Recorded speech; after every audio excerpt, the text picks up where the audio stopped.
What's going on, guys? Andrew Piluk Hockey here, back again with another video.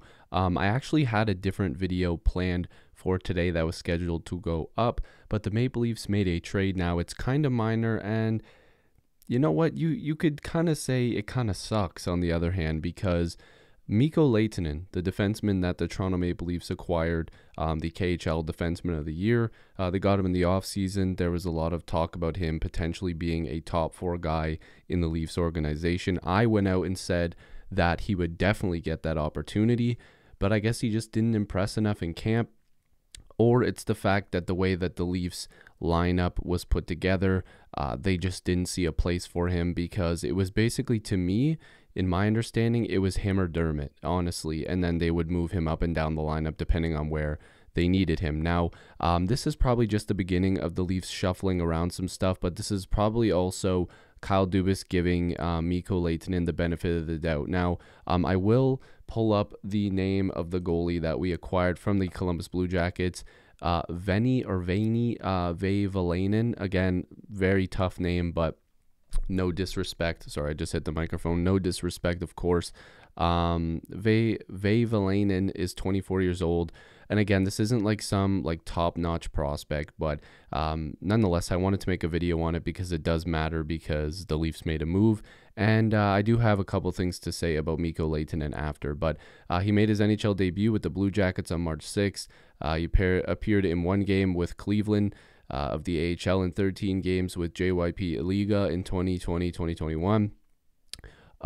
He appeared in 33 games with Cleveland in the 2019-2020, posting a 10-18-5 record with a 2.76 goals against average and a 901 save percentage as a rookie, which is not bad in the AHL, honestly.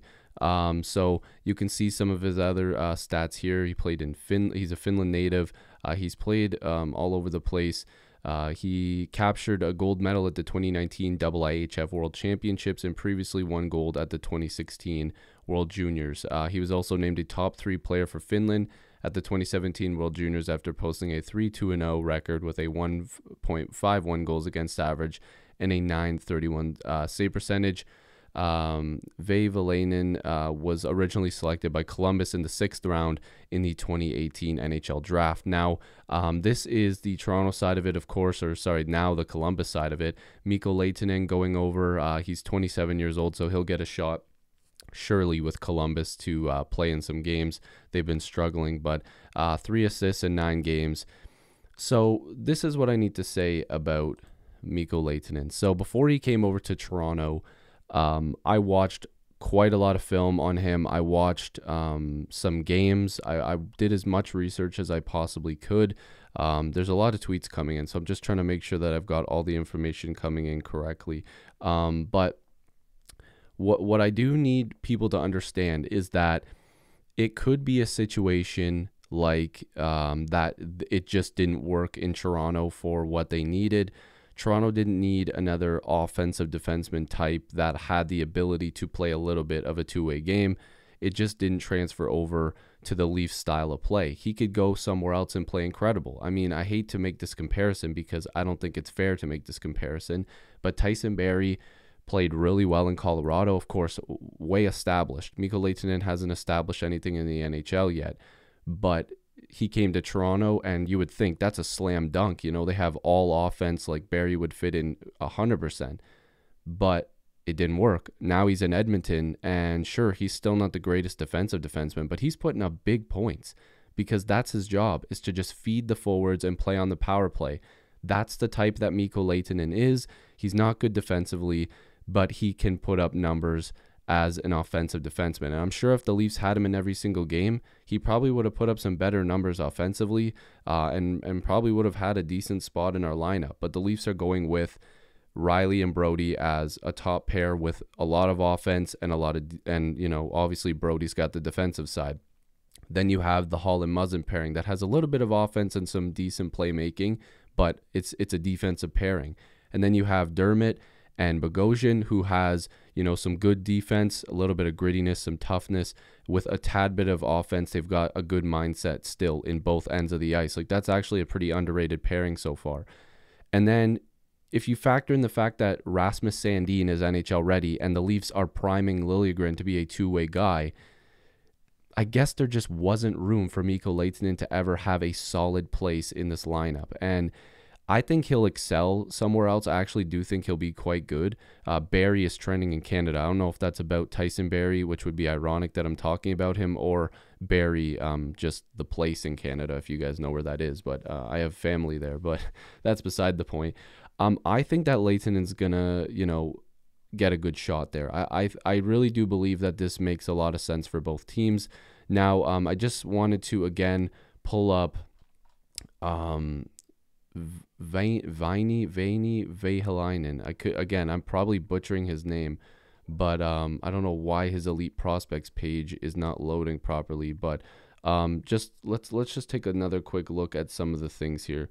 You can guys tell I like Foot Locker. Got the freaking thing there. But yeah, 24 years old, from Finland.